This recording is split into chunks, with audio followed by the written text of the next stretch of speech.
वैसे तुम्हारी इस सिचुएशन में लव इज ब्लाइंड कहना वाजिब होगा?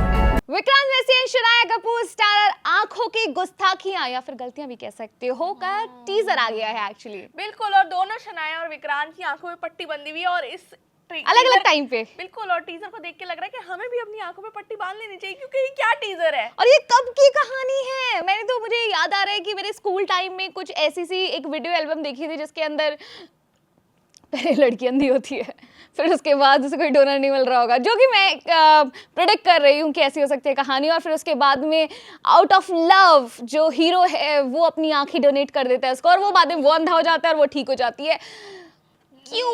नो नो नो नो, ये स्टोरी नहीं है। अच्छा। तो देखिए, जो ये आंखों की गुस्ताखियां बनाई है, पहले तो यार क्या सलमान और ऐश्वर्या ने बनाया था आंखों की गुस्ताखियां गाना, उन्होंने जो ये बेड़ा गर्द करा है इसका, तो देख के तो बहुत बुरा लग रहा है। पर इसकी जो स्टोरी है वो अडेप्ट हुई है एक बुक से, रस्किन बॉन्ड की, द आईज हैव इट नाम है कहानी का। और उसमें कहानी ये है, बता दूं कहानी?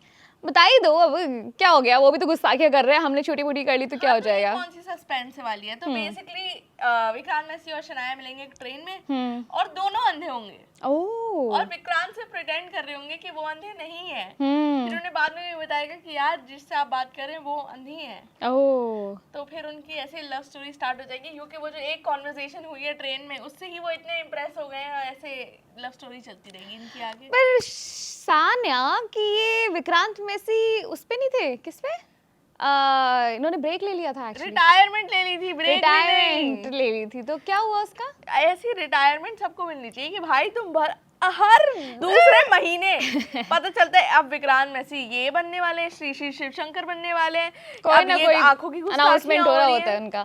तो खैर ये जो फिल्म है इसके अंदर पहले तो मुझे एक्चुअली ये लगा था कि शनाया कपूर की आंखों पे पट्टी बांधी हुई है, मैंने कहा ठीक है अंधी भी है तो पट्टी बांधने की क्या जरूरत है। फिर मुझे रियलाइज हुआ कि शायद इसलिए डायरेक्टर ने ये सोचा हो कि भाई यार इनसे अंधे की एक्टिंग नहीं हो पा रही है तो आंखों में पट्टी बांध दो। मुझे तो लगता है पहले उन्होंने डिसाइड करा होगा कि यार पूरा गाने पे चला देते हैं, क्योंकि अगर डायलॉग बोल दिए तो शनाया कपूर पहले ही एक्सपोज हो जाएंगी। क्यों, डांस पे तो हो गई थी ना वो? फिर अच्छा हाँ, डायलॉग पे हो गई। फिर उन्होंने बोला होगा यार ये तो एक्सप्रेशंस भी नहीं हो पा रहे, तो उनकी आंखों पे भी पट्टी बांध दो।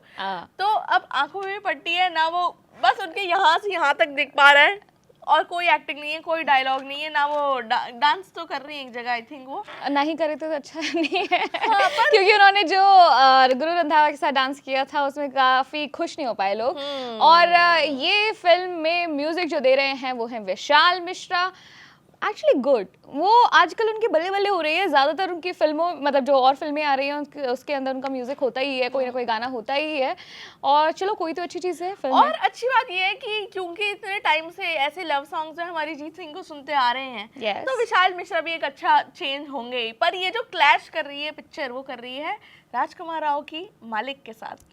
ओह, दो डिफरेंट जॉनर है, एक तरफ एक लव स्टोरी और एक तरफ एक गैंगस्टर थ्रिलर। माय गॉड, दोनों अलग अलग जॉनर हैं, तो मुझे लगता है कि खासा फर्क नहीं पड़ना चाहिए, क्योंकि जिनको मारधाड़ चाहिए, एक्शन चाहिए, वो उधर चले जाएंगे, जिनको लव स्टोरी देखनी है वो इधर चले जाएंगे। और मुझे एक चीज ऐड करनी है प्लीज, मुझे एक ब्रूटली ऑनेस्ट बात बोलनी है कि मुझे अब बोल ही दीजिए, अब तक आप क्या कम ब्रूटल हो रही थी, अब जो अब आप होंगी। मुझे लग रहा है इन दोनों ही पिक्चरों को कोई देखने नहीं जाएगा थिएटर्स पे, ये दोनों ओटीटी पे देखी जाएंगी। आउच, ये तो अब ज्यादा ही ब्रूटल हो गई है ना। मालिक की कोई हाइप है और शनाया कपूर की पिक्चर है, लोग पहले ही सोच रहे थे कि यार ये तो नेपो किड की पिक्चर है, इसको हम देख के भी क्या करें। लेकिन ये उनके लिए टेस्ट हो सकता है, क्या पता वो आउटशाइन करे और जैसे नेपो किड की तरह ना निकले और यहाँ उनकी वाहवाही हो जाए। और पहले हाँ हमने ही बोला था उनको एक एल्बम सॉन्ग देख कर कि उनका डांस उतना अच्छा नहीं लग रहा है, बट ठीक है, दैट वाज अबाउट डांसिंग। यहाँ पर इस बार उनकी एक्टिंग का टेस्ट होगा, और अगर ये भी पास नहीं कर पाई तो ना डांसिंग ना एक्टिंग। ओह माय गॉड, मुझे लगता है शनाया कपूर को अगर ये पिक्चर फ्लॉप हो गई तो इन्फ्लुएंसर बन जाना चाहिए। यार मुझे ऐसा लगता है कि नेपो किड के पास यही तो एडवांटेज होता है कि उन्हें एटलीस्ट 2-3 चांसेस तो मिलते ही मिलते हैं। पहले में कुछ इधर उधर कर दें तो दूसरा मिल जाता है, दूसरे में इधर उधर कर दें तो तीसरा मिल जाता है। और देखिए अर्जुन कपूर को तो आज तक मिल रहा है। यार आदित्य रॉय कपूर को भी मिल रहा है, आदित्य रॉय कपूर सिर्फ दिखने में देखो मैं बोल देती हूँ, आदित्य रॉय कपूर के बारे में कुछ नहीं सुनूंगी, he looks good and that's it. ये जो I rest my case. ये जो शनाया कपूर है, इनकी एक पिक्चर थी बेधड़क जो शेल्फ हो गई थी और फिर सब बहुत सैड थे कि भाई मेरी बेटी का कब होगा, ये डेब्यू कब होगा। तो फाइनली डेब्यू हो रहा है और जो टीजर आया है क्योंकि उसमें विक्रांत मैसी है तो मुझे थोड़ी सी होप तो है इसमें। यार देखो दोनों साइड ही जो तुम बोल रही हो ना, राजकुमार राव भी बहुत पोटेंशियल रखते हैं। आप देखिए भूल चूक माफ लोगों ने या क्रिटिक्स ने उनको किस तरह के रिव्यूज दिए, लेकिन फिर भी भूल चूक माफ ने इतना सारा पैसा कमा लिया है।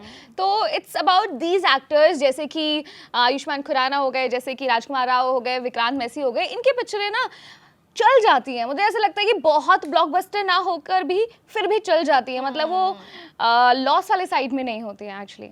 पर आपको क्या लगता है, टीजर आप लोगों ने देख लिया? अगर नहीं देखा तो जाके देखो और फिर हमें बताओ कि ये जो आंखों की गुस्ताखियां हुई हैं जिसके पोस्टर में सिर्फ घोड़े की आंखें दिख रही हैं तो आपको कैसा लगा। और हम आपसे मिलेंगे अगली वीडियो में। मेरा नाम है सान्या और मेरा नाम है आप साक्षी। देख रहे हैं स्विच।